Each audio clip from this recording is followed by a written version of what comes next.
रतिया पहुंचे हैं तो क्या क्या कार्यक्रमों में शिरकत करने जा रहे हो? देखिए, रतिया समय समय पर जो है मेरा आना लगा रहता है। एक तो यहाँ कहीं पर भी जो हमारे कहीं सुख दुख के कार्यक्रम होते हैं कहीं पर, तो वहाँ जाना रहता है। और आज खासकर जो है रोजावाली गांव में वहाँ पर हज़ारों साल से शहीद बाबा धन्ना सिंह जी जो हैं उनकी जयंती के उपलक्ष्य में जो है बहुत बड़ा मेला लगा था। तो उसमें भी मुझे भी उसका निमंत्रण गया। तो मेरा भी सौभाग्य कि मैंने वहाँ पर जो कीर्तन है उसके अंदर भागीदारी की। और इसके साथ साथ जो है कई कार्यक्रम यहाँ पर रतिया में थे। और जन समस्याओं के लिए भी कि लोगों की कोई समस्याएं हैं तो उनको भी सुनना और साथ के साथ उनका समाधान करना, इसलिए मेरा आना हुआ। और इसके साथ साथ जो हमारे संगठन के अंदर नई नियुक्तियाँ हुई हैं, तो आज 3 बजे हमने फतेहाबाद के अंदर उन सबको आमंत्रित किया है ताकि सबके साथ एक जो है इंटरेक्शन हो जाए, सबके साथ जो है मिलना जुलना हो जाए। इस संदर्भ मेरा रतिया आना। जन समस्याओं की बात पार्षद नियुक्त किए गए हैं सरकार द्वारा आपके बीच है, क्या कहना चाहोगे?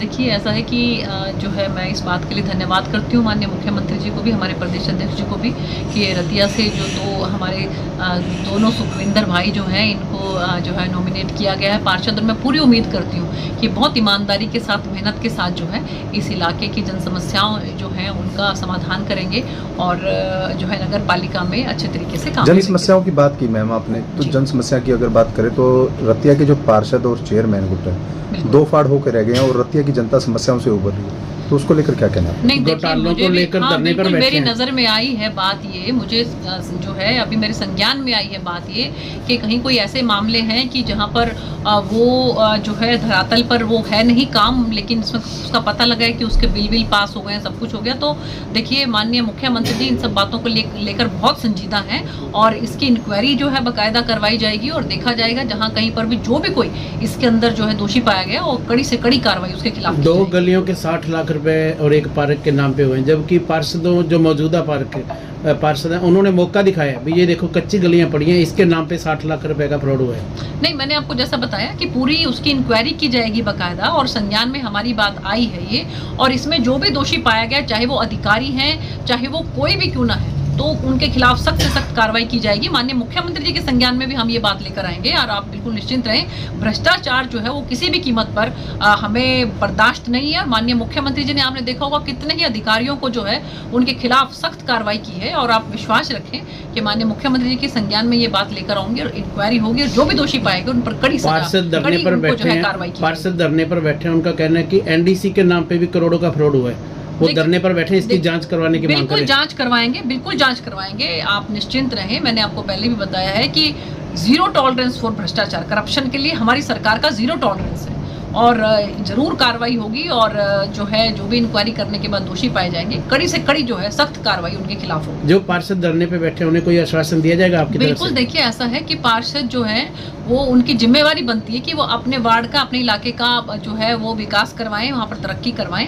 लेकिन अगर कोई इस तरह की जो है अधिकारियों की मिली भगत से या किस तरीके से कोई ऐसा अगर घोटाला नजर में आता है तो हालांकि मुझे थोड़ा सा इस बात को देखकर भी ताज्जुब हो रहा है कि जो कंसर्न जो इसके अंदर पार्षद होता है उसकी नॉलेज में भी ये होना चाहिए, उसकी नॉलेज में क्यों नहीं रहा। ये सब बातें जो हैं वो इंक्वायरी का विषय है, जांच का विषय है। जांच होने के बाद जो है जो भी इसमें दोषी पाए जाएंगे कड़ी कार्रवाई की। मैम, कुछ पार्षदों का आरोप भी है कि नगर पालिका द्वारा भेदभाव करके टेंडर लगाए जा रहे हैं, कुछ वार्डों में विकास के नाम पर कुछ भी टेंडर नहीं लगे हैं, तो उनको लेकर क्या कहेंगे? देखिए, हम तो जैसा सबका साथ सबका विकास में विश्वास करने वाले जो है वो सरकार है, पार्टी है, तो इसलिए ये बिल्कुल जो है मुझे नहीं लगता कि ऐसा कहीं होगा। लेकिन अगर ऐसा हुआ भी तो मैं सभी वार्ड के जो हमारे पार्षद हैं उनको विश्वास दिलाती हूँ कि सभी जगह पर जो है वो एक साथ और एक जैसा विकास होगा, कहीं किसी तरह का कोई भेदभाव किसी के साथ नहीं किया जाए। मैम, चुनावों के समय जो लोग आपके साथ होते थे आजकल वो देखने को कम मिलते हैं, तो उनको लेकर क्या कहेंगे? ऐसी कोई बात नहीं है, जो चुनाव में मेरे साथ थे आज भी मेरे साथ हैं और मैं आपके माध्यम से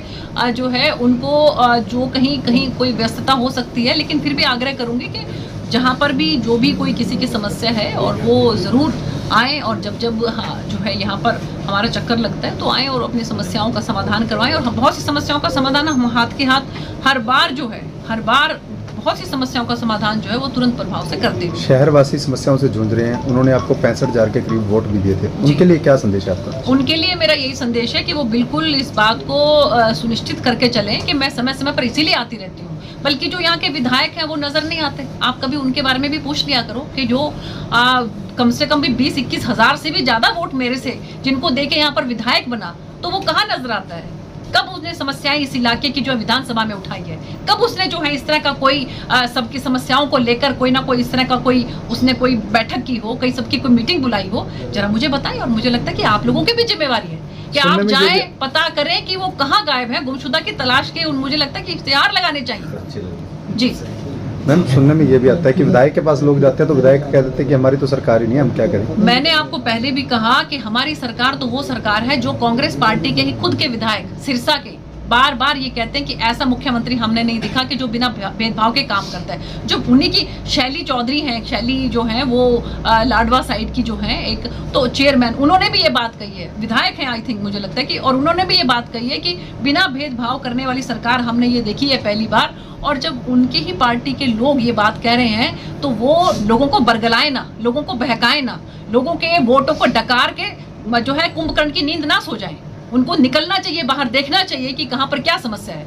मैं बार बार आती हूँ और मुझे जब भी जो की समस्या नजर आती है उसका हम समाधान करते हैं, यहीं पर मौके के ऊपर ही समाधान करते हैं। तो ये बहानेबाजी है सिर्फ, लोगों के वोट लेकर विधायक बनकर, और अब कुंभकर्ण की नींद कहाँ सो रहे हैं मुझे मालूम।